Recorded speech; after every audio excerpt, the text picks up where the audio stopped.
I am a second generation of our business, and my parents started the business in 1959, and my mom and dad were both involved in it. And then when I was very young and able to start driving, I was the person who put up the signs and that kind of thing.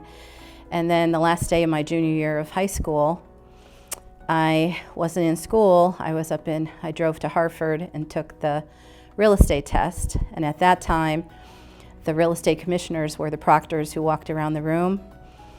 And I was very nervous about it because my sixth grade science teacher was also taking it at the same time I was. So I took the test when I was 16. And one of the real estate commissioners saw my name on the top of the test, and he, in front of everybody, pulled the test away and said, "Say hi to your mom and dad for me," and put the test back down. So that was very unnerving, but that's how I got my real estate license at that time. We didn't have computers and that kind of thing. When I started, it was all men. Everything was, suit and ties every day.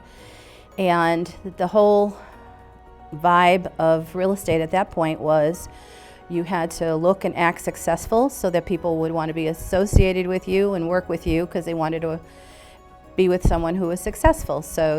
And they always rode in their car with you to the showings and so forth. And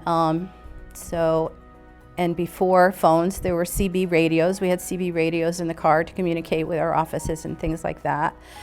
And a lot of people drove, I had my share of Cadillacs and stuff in the day, driving people around and stuff. And when I had my Mustang, they would say to me, "Oh, I'll follow you." Nobody wanted to be in the back seat of the Mustang, But now that whole orientation has changed. And I think people want to be more like you, to be like an everyday person and be associated with, what their work environment is, and what things are very much more relaxed as far as, dress code for realtors. And I think it's an excellent opportunity to not lose sight of where we were and where we want to go to, and to not lose sight of how evolved the organization has become over the last 100 years.